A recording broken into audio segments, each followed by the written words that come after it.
Hello. I've been asked to take you on a tour through my CD collection. Um, I'm a bit of a CD apologist. I feel like a lot of people don't like CDs. Everyone thinks it's just about records and shit, which are very cool. Um, and I have those as well, but I have hundreds of CDs because I secretly think they're the best format. Don't cancel me. Um, yeah, so instead of showing you all all of my CDs, maybe in a future video I'll do that. I might just show you some kind of milestone albums. So these aren't necessarily my favorite. These aren't necessarily my favorite albums, but ones I think that have kind of like set me on my path. So first I want to show you a couple. The Toki Tones CDs. I don't know if you can see the covers. For anyone that really knows me, you know that I've been a big fan of Lil Chief Records since I was young. I think they were the first New Zealand label that, not that there's many New Zealand labels, but I guess I felt like, oh, this is a lineage that I can be part of. It's like, oh, here's some New Zealand music that isn't just guitar bands and the Dunedin sound and all that, which are cool. I like that stuff, but I was always more into their stuff. I guess at the time it was called twee. I don't know if people like that word now. I use it sometimes, but these are beautiful albums. Toki Tones, Caterpillar, and Butterfly. They came out on the same day, and they're just these really beautiful, delicate little albums, and I feel like they're part of my DNA, you know. And also this album here, the Go Team, for what it's called, Thunder Lightning Strike. I feel like these two albums, three, not necessarily like my favorite albums ever, but when I was starting to make music, this was the stuff I was pretty much copying. Like if you listen to my first EP, it's basically me doing that and that. My song Mouthful was me trying to make a Go Team song, basically. Like super compressed and squash sounding and just full of ideas and yeah. So that's my DNA. You'll find these anywhere. You'll find these in any New Zealand secondhand record shop, I'm sure. What else do I show you next? Oh yeah, this Los Campesinos No Blues. This was the first CD I bought from like a fan club thing. Like I think I joined, I can't remember if it was a fan club or if it was like I don't know, some fan package thing. And I pre-ordered this and I got the CD with the t-shirt and a magazine called Heat Rash, which is awesome. It was the first time that I really engaged actively as a fan and bought something that was like exclusive from a fan site. And it's a really good album. It's aged really well. It's a cool cover. I like all their albums. I think they're just such a good band. Yeah, it's a good album. I haven't listened to it in a while, but it rocks. I was never really like an emo kid. I didn't listen to a lot of I feel like everyone now is like talking about all these cool emo bands and stuff that they grew up listening to.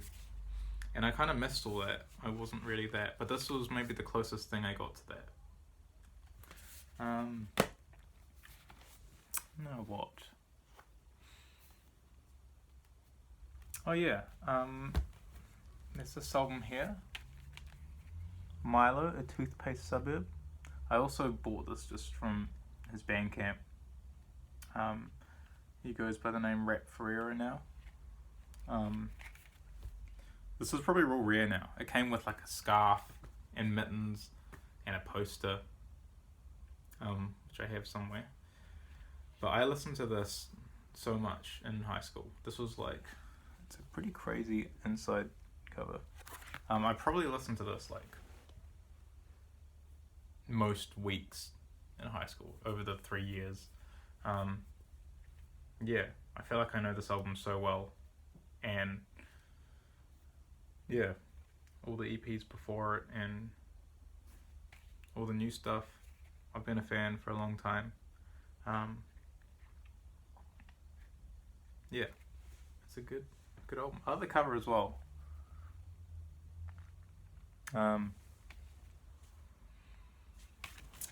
So that was probably what I listened to most in high school. I want to give a shout out to some compilations. I feel like an essential selling point for CDs for me is that there's all these cool compilations that I don't know, that it feels like it's such a CD thing, you know. But you know, it's Soul Jazz Records put out these wicked compilations. I don't listen to all of them, but I try and like at least keep up with them. This is my favorite Soul Jazz Records compilation. It's called Venezuela 70, and it's cosmic visions of a Latin American Earth, and it's all this Venezuelan experimental psych stuff, folk stuff. It's awesome. There's also this compilation here called Sad About the Times. I don't really know the backstory, but it's essentially like songs that should have been hits. So it's a lot of like, I don't know what era, 70s? I think 70s stuff. I want to double check. My dream job would be working for a label like this and just put out compilations and archival stuff. This has some great songs on it. And the curator's correct, they should have been hits. A lot of just like soft rock. Yeah, it's awesome. I like the cover too, it's very cool. And lastly, for compilations, this is probably my favorite compilation ever. I think it was my introduction to like new age music, which I really like now, but I feel like I never really appreciated it before this compilation from Light in the Attic. It's just, yeah, American new age from I think 50 to 1950. Oh, here it is, 1950 to 1990. Yeah, and I always have wicked liner notes. So this would be too expensive on vinyl. There's a lot of music on it, but yes, it's called I Am the Center, and it's probably my favorite compilation ever. At night, if I'm on a long drive, I'll either put on Burial or I'll put on this. I don't know how many CDs I said I was going to show. I said 5, but I've gone overboard.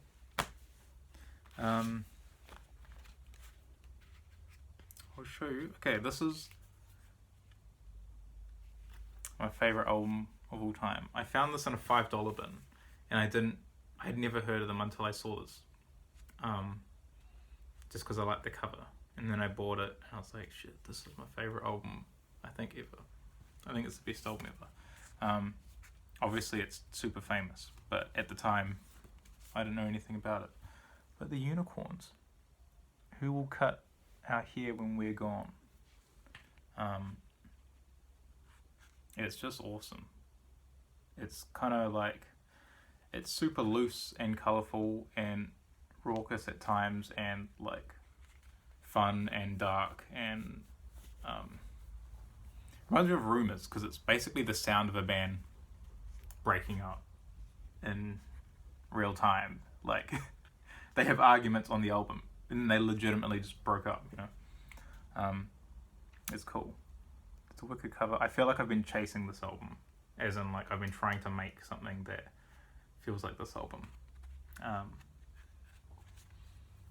yeah, it's like the recording is awesome. Everything about it is great. The songwriting is great. All the song structures are just like, I think I don't really pay attention to like verse chorus stuff, but this album, the songs kind of just go where they want to go, and I feel like I draw a lot from this album. I'll show you one more. This one. This is maybe my second favorite album of all time. Iris Dement Infamous Angel.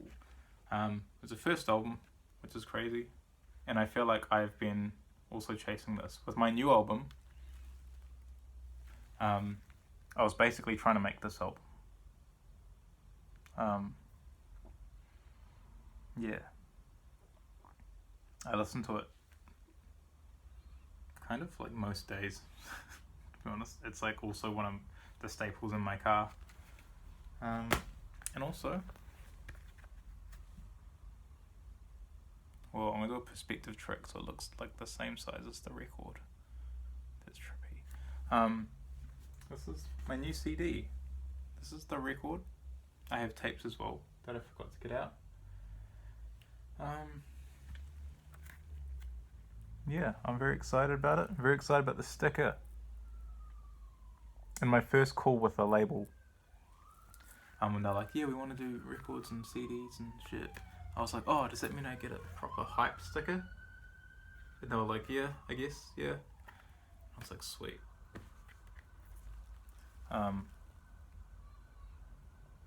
Yeah. Buy my new album on CD. Play it in the car. Use it as a coaster. Whoa. Look at that. Thanks for listening to me ramble about CDs.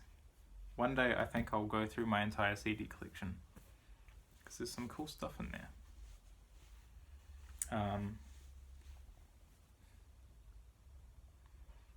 Buy my new album. Mwah.